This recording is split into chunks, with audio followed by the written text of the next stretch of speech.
오늘 우리에게 주신 하나님 말씀은 누가복음 12장 31절부터 34절까지 말씀입니다. 한 목소리로 봉독하겠습니다. 다만 너희는 그의 나라를 구하라. 그리하면 이런 것들을 너희에게 더하시리라. 적은 무리여 무서워 말라. 너희 아버지께서 그 나라를 너희에게 주시기를 기뻐하시느니라. 너희 소유를 팔아 구제하여 낡아지지 아니하는 배낭을 만들라. 곧 하늘에 둔 바 다함이 없는 보물이니 거기는 도둑도 가까이 하는 일이 없고 좀도 먹는 일이 없느니라. 너희 보물 있는 곳에는 너희 마음도 있으리라. 아멘.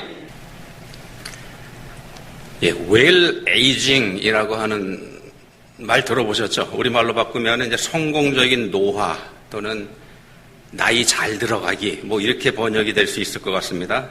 우리 이제 평균 수명이 늘어가면서 점점 약해져가는 육신, 이걸 어떻게 극복할 수 있을까 하는 거, 이게 모든 사람들의 관심사이기도 합니다.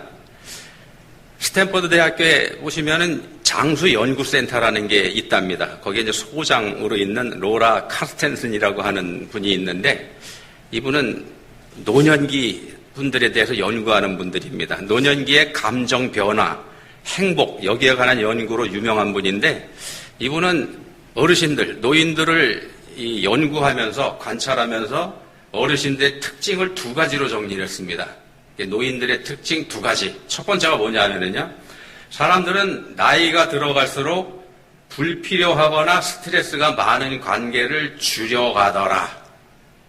쓸데없는 관계, 또 나한테 이 고통을 주는 관계, 그런 거 맺지 않거나 아니면 있으면은 털어버린다는 겁니다. 정리해버린다는 겁니다. 그래서 감정적으로 의미 있고 만족스러운 관계에 더 집중하면서 살아가시더라.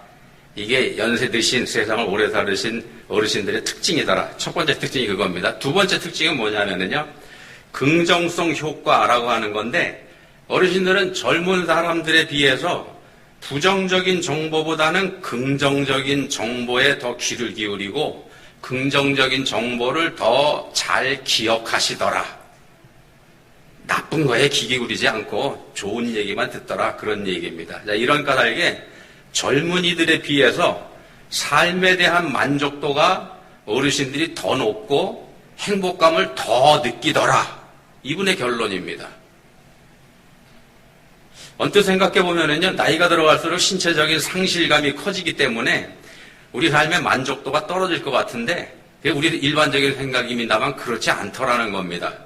노화를 전문적으로 연구한 학자가 낸 결론입니다. 그리고 이분처럼 이 분야를 전문적으로 연구하는 대부분의 학자들이 이분의 이 주장에 동의합니다. 괜한 얘기 아니라는 겁니다. 자, 어르신들은요, 호의호식하면서 비싼 레스토랑에서 음식 먹고 또 멋지게 잘 차려입고 다니지 못한다고 할지라도, 그런 건 못한다고 할지라도 그런 거에 대해서 스스로 자책하기보다는 비록 감자 한 덩어리로 한 끼를 때우는다고 할지라도 자신의 지금 삶, 현재 삶에서 만족을 찾는 분들이 많더라는 겁니다. 그게 세상을 오래 사신 분들의 특징이더라는 겁니다. 삶의 가치를 찾는 시야가 넓어졌기 때문이다. 늙어간다고 하는 거는요, 어떻게 보면 우리가 작아져 가는 거다, 이렇게도 볼 수 있습니다. 젊었을 때는 스스로 컸죠. 근데 힘이 빠지면서 작아져 가는 게 늙어가는 거다, 이렇게도 볼 수 있는데, 그 작아짐을 극복하는 게 삶의 지혜이기도 한 겁니다. 웃기는 얘기 하나 해드릴게요. 여러분들 중에서 어떤 분이 저한테 해주셨던 얘기인데, 통화 시간에 관한 겁니다. 통화 시간이 얼마나 되는가? 어떤 관계에서 통화 시간이 얼마나 될까? 남자 친구들 사이의 통화 시간 평균 59초입니다. 짧죠? 근데 이것보다 더 짧은 통화가 있습니다. 뭐냐면요, 아들과 엄마의 통화 59초보다 짧습니다. 45초. 더 짧게 있는데 아들과 아버지의 통화 얼마나 될까요? 절반입니다. 23초. 되게 짧죠. 물론 긴 통화도 있습니다. 긴 통화는 어떤 게 있는가 하면은 남자 여자친구, 남자애가 여자친구하고 통화할 때 평균 얼마를 통화하는가 하면은 1시간 13분 59초. 1시간 13분 59초. 근데요, 이 통화보다 더 긴 통화가 있습니다. 평균 4시간 5분 15초. 안 믿어지죠? 누가 어떤 관계에서 이런 통화를 하는가 하면은요, 엄마하고 결혼한 딸. 믿거나 말거나 합니다. 저도 들은 얘기니까 근거 있는 얘기인지 잘 모르겠고요. 근데 아까 제일 짧은 통화가 뭐였었죠? 아빠하고 아들하고 통화 한 20몇 초 정도 되는데 23초, 25초 정도 되는데요. 그거보다 더 짧은 통화가 있습니다. 평균 통화 길이가 얼마냐면 3초. 누구하고 누굴까요?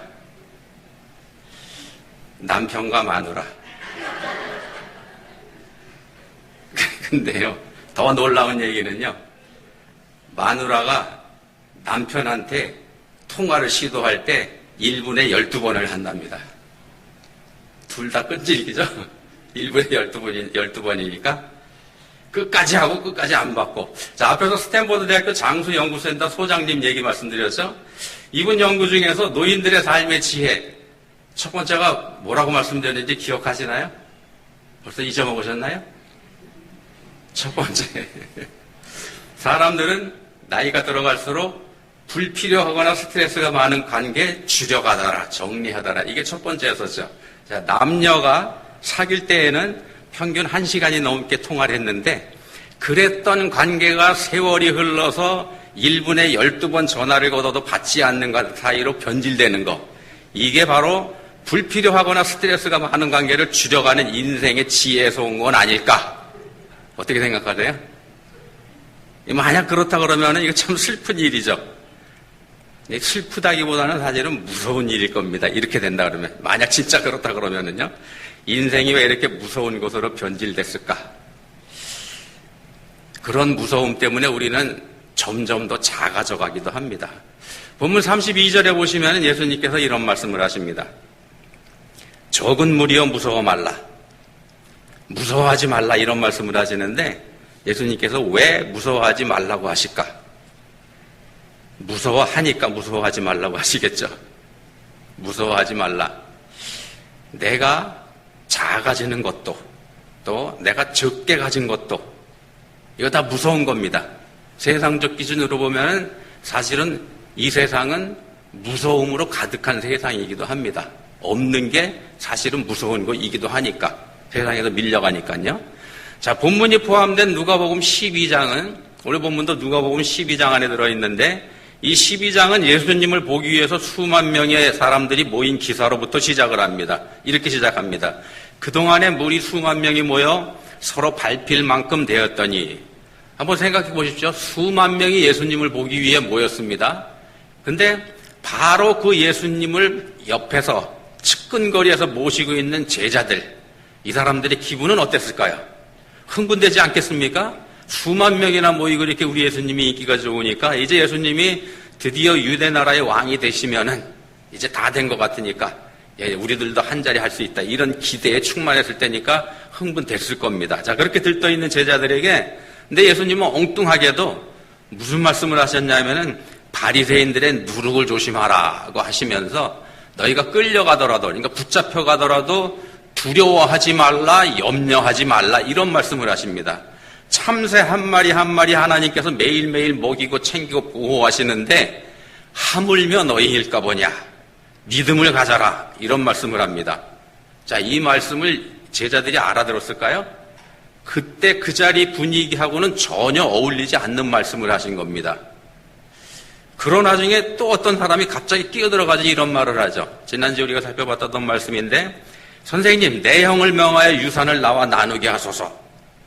이 당시 유대 랍비들은요, 이런 일에 개입을 했습니다. 개입을 해서 중재자가 되고 판단자가 되고 이렇게 조정해주는 역할들을 랍비들이 했기 때문에 이 사람도 예수님은 이제 그런 랍비 중에 한 분으로 여겨서 이렇게 부탁해온 거이긴 합니다만 이것도 사실은 이 당시 현장 분위기하고는 전혀 어울리지 않는 말인 건 또 분명합니다.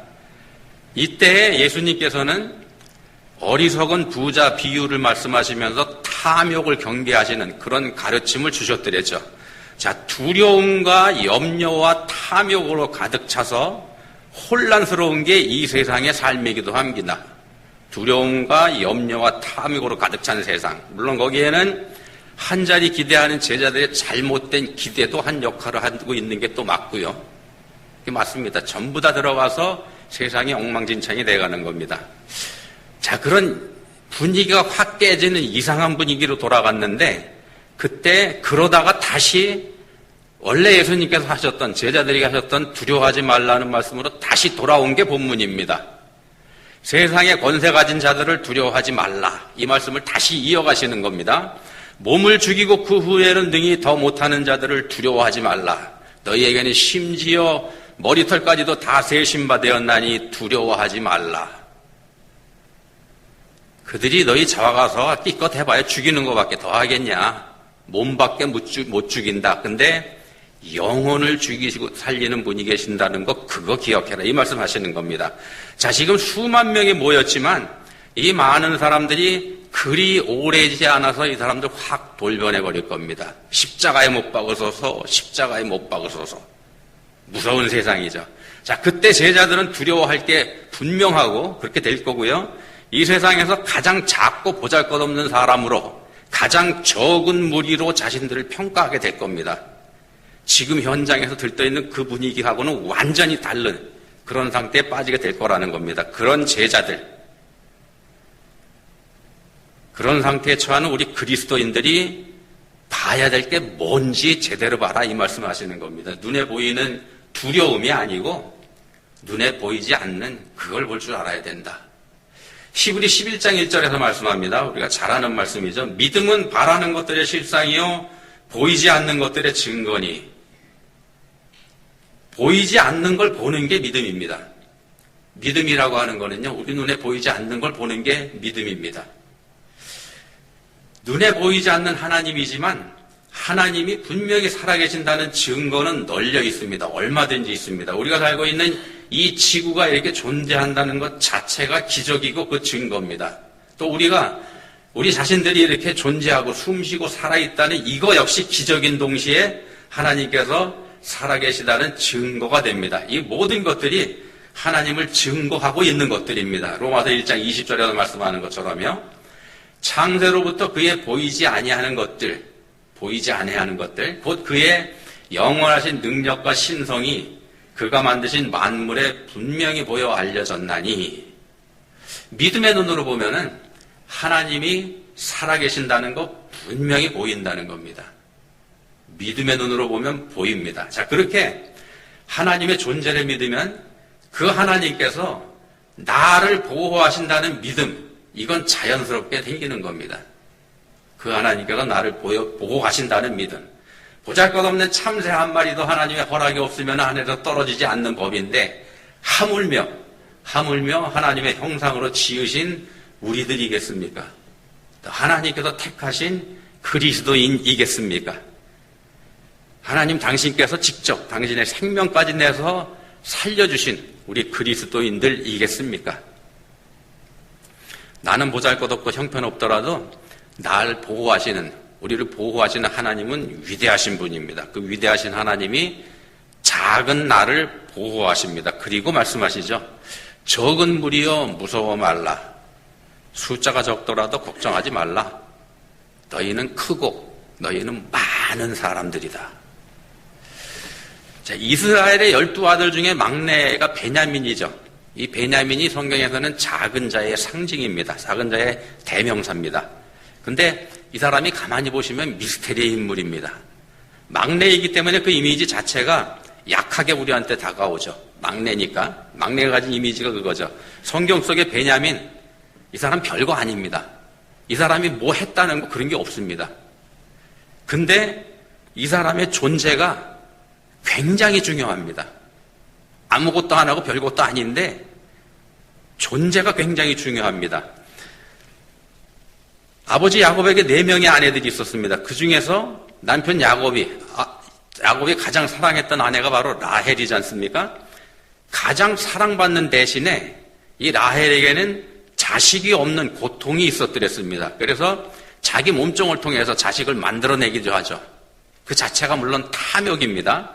언니 레아에게 지지 않으려는 경쟁심, 질투심, 또 남편의 사랑을 독차지하려고 하는 탐욕, 이게 라헬의 삶이었더랬습니다. 라헬은 질투의 사람, 탐욕의 사람, 그런 사람이죠. 근데도 그런 라헬을 하나님께서는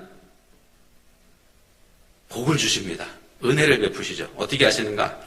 마침내 자식을 주십니다. 요셉이죠. 그렇게 얻은 아들이. 요셉을 낳았을 때 라헬의 기쁨이 얼마나 대단했는지 창세기 30장에서 이렇게 기록을 합니다. 요셉을 얻은 라헬의 기쁨입니다. 그가 임신하여 아들을 낳고 그 이름을 요셉이라 하니 여호와는 다시 다른 아들을 내게 더하시기를 원하노라 하였더라.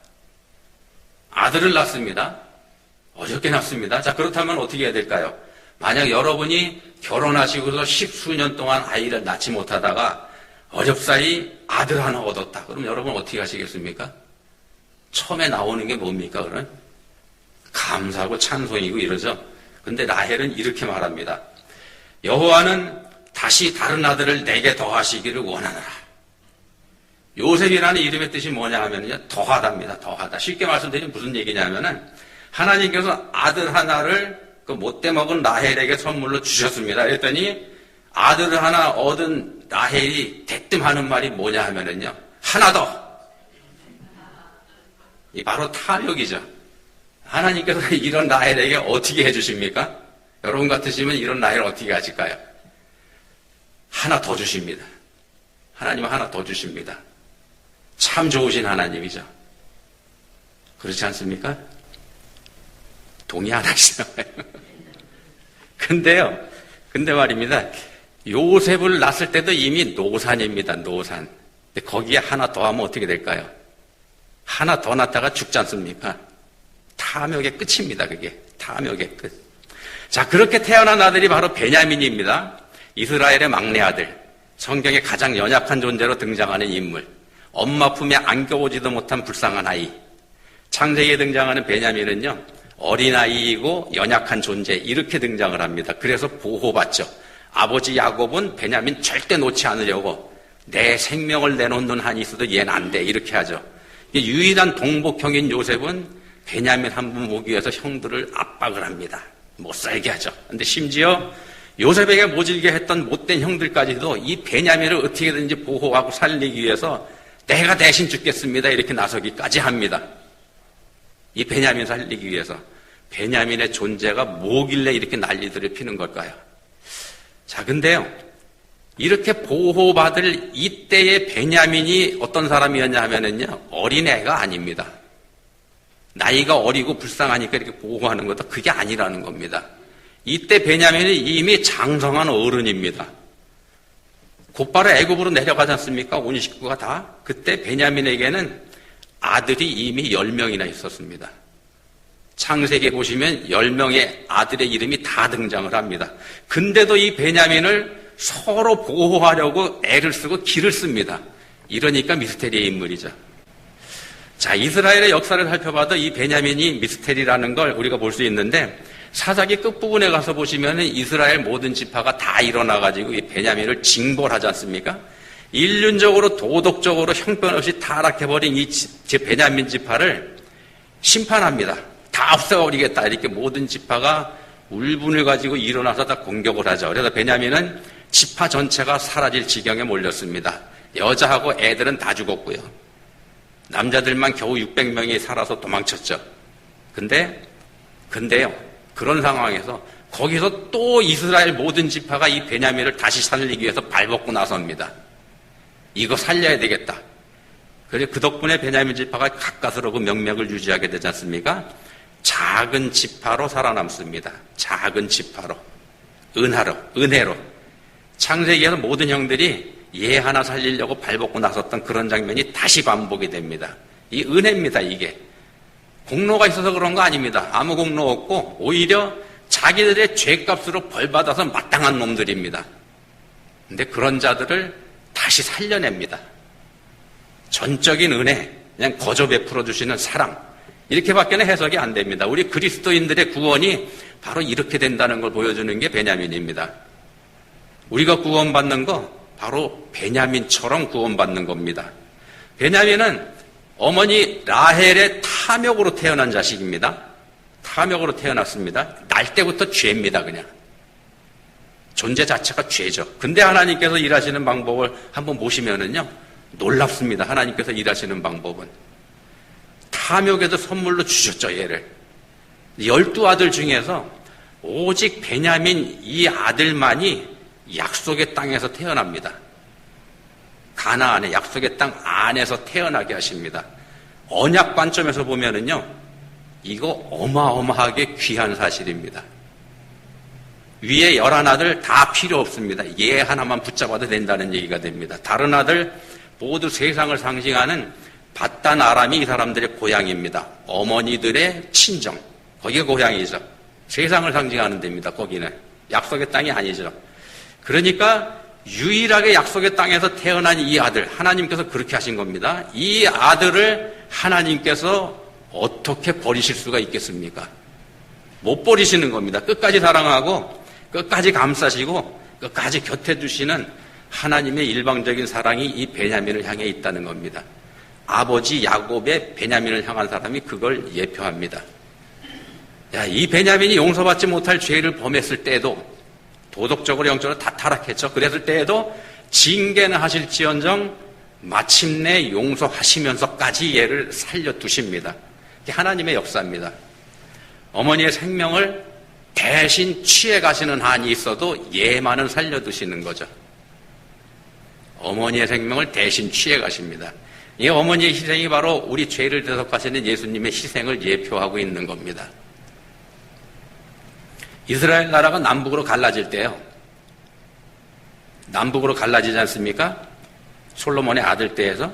놀랍게도 이 베냐민이 10지파가 속한 북왕국이 아닌 유다 지파 쪽에 혼자 줄을 섭니다. 혼자 그쪽에 붙습니다. 이게 제일 놀라운 사실입니다. 사실은요. 당연히 혈통적으로 보면은 가장 가까운 요셉 지파가 주도하는 북왕국 쪽으로 갔어야 맞습니다. 상식적으로. 당연히 그래야 맞는데 그 베냐민이 오직 베냐민만이 유다와 함께합니다. 이게 작은 자 베냐민을 돌보시는 하나님의 은혜입니다. 하나님의 은혜가 이렇게 나타납니다. 이 베냐민 지파의 후손인 바울 사도가 나중에 이런 고백을 하게 됩니다.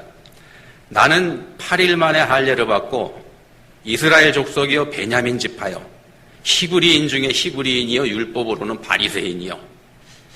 여기서 바울이 그런 말하죠. 히브리인 중에 히브리인. 이 말은 자부심이 들어가 있는 말인데 이게 바로 유다 지파와 함께 예루살렘 성전의 정통성을 택하고 지킨 지파라는 걸 뜻합니다. 10지파는 다 떨어져 나갔죠. 어떻게 베냐민이 이런 위치에 서게 됐을까요? 자기들이 똑똑하고 신앙이 좋아서 그런 거 아닙니다. 하나님의 은혜지. 베냐민한테는 자랑할 게 없다는 겁니다. 자기가 선택해서 그렇게 된 게 아니기 때문에. 이스라엘의 초대 임금 사울이 이 베냐민 지파 출신입니다만 하나님께서 그런 은혜를 주셨습니다만 이 사람도 자기대로 그냥 끝이 나버리죠. 왜 그렇습니까? 하나님 앞에 범죄해서. 베냐민 지파가 그런 인간들입니다. 그런 인간들인데 종교적으로, 사회적으로, 도덕적으로 타락해서 봐줄 수 없는 그런 인간들입니다. 그런데도 불구하고 그런 지파가 히브리인 중에 히브리인이라는 명예를 얻게 되는 겁니다. 처음부터 끝까지 하나님의 은혜로 약속의 땅에서 태어난 유일한 아들이기 때문에 그건 뭐냐 하면은 약속을 이어갈 그런 존재이기 때문에 그렇다는 겁니다. 이 베냐민이 바로 우리 그리스도인들을 상징합니다. 우리가 이 베냐민입니다. 그런 은혜를 입은 사람들이 그리스도인들이기 때문에 똑같습니다. 똑같습니다. 베냐민하고 우리하고 똑같습니다. 자랑할 거 없고 오히려 죽어 마땅하지만 하나님의 은혜로 구원받는 것. 바로 우리들, 여러분들이 그런 사람들입니다. 자, 그런 여러분들에게 본문 32절에서 예수님께서 말씀하십니다. 적은 무리여 무서워 말라. 너의 아버지께서 그 나라를 너희에게 주시기를 기뻐하시느니라. 적은 무리여 이렇게 말씀하는데 적은지 많은지 작은지 큰지 이거 우리가 판단하는 게 아니라는 말씀이기도 합니다. 하나님이 하시는 겁니다. 작더라도 그 안에 생명이 있으면 그게 큰 자입니다. 예를 들면은요, 소년 다윗에게는 하나님의 생명이 그 안에 있었습니다. 거인 골리앗에게는 없었습니다. 작은 소년 다윗이 사실은 큰 자라는 사실입니다. 하나님이 그렇게 보십니다. 하나님이 그렇게 보십니다. 판단하는 분은 하나님이시는 겁니다. 우리가 하는 거 아닙니다. 그래서 하나님이 보시기에 큰 자인 소년 다윗이 골리앗 정도 때려눕히는 건 이건 일도 아니라는 겁니다. 당연한 거죠. 모든 사람이 나를 필요 없고 쓸모없는 존재다 이렇게 얘기해도 하나님이 넌 내게 필요한 존재야 이렇게 얘기하시면은요, 나는 꼭 필요한 존재입니다. 이 세상에서 필요한 존재, 하나님께 꼭 필요한 사람. 그게 바로 여러분들입니다. 자, 그러면 그런 우리가 여러분들이 어떻게 해야 되겠습니까? 썩어 없어질 이 세상 것에 관심을 둬야 맞겠습니까? 결국은 사라지고 말 건데도 그걸 더 많이 쌓으려고 몸부림치셔야 되겠습니까? 죽으면 그만일, 없어져 버릴 명예와 권세 이걸 얻기 위해서 발버둥 쳐야 되겠습니까? 날 알아달라고 핏대를 올려야 되겠습니까? 날 왜 알아주지 않느냐고 언성을 높여야 되겠습니까? 앞에서 잘 늙어가는 거, 웰 에이징 말씀드렸습니다만 이 세상에서 그리스도인이 잘 사는 거 역시 잘 늙어가는 거하고 크게 다르지 않습니다. 불필요한 것들, 이 세상에서만 유효한 것들, 하늘나라에서는 필요 없는 것들, 이거 미리 다 털어버리고 하나님 앞에서 유용한 거, 하늘나라에서 쓸모있는 거, 하나님께 좋은 거, 여기에 집중하는 삶을 살아야 될 것입니다. 하나님께서 내게 베푸신 은혜만 생각하는 삶을 살아야 될 거라는 겁니다. 어떻게 하라는 얘기인가? 뭘 해야 된다는 얘기인가? 아주 쉽습니다. 성경에서 매일 말씀하는 거, 성경 자체가 말씀하는 거, 사랑. 사랑이 답인 거죠. 사랑은 받는 것이기보다는요, 주는 거고 베푸는 거지 않습니까? 사랑이 본문에서 말씀하는 가장 귀한 보물입니다. 우리가 하늘에 쌓을 보물은 사랑, 이거 하나밖에 없습니다. 이 사랑을 차곡차곡 하늘 창고에 쌓으시는 여러분들이 다 되시기를 우리 예수님 이름으로 축원드립니다. 하나님 아버지, 저희는 보이는 이 세상에 마음을 듭니다. 세상 사람들이 길을 쓰는 일들 저희도 따라서 합니다. 눈앞에 보이는 것들의 유혹을 무시하지 못하기 때문에 그렇게 합니다. 그러나 성경은 보이지 않는 걸 보는 게 믿음이다 이렇게 말씀합니다. 저희에게 은혜 주시기 원합니다. 보이는 것들에 집착하지 않게 하셔서 하나님 나라를 믿음으로 바라보게 해주시기 원합니다. 예수님 이름으로 기도합니다. 아멘.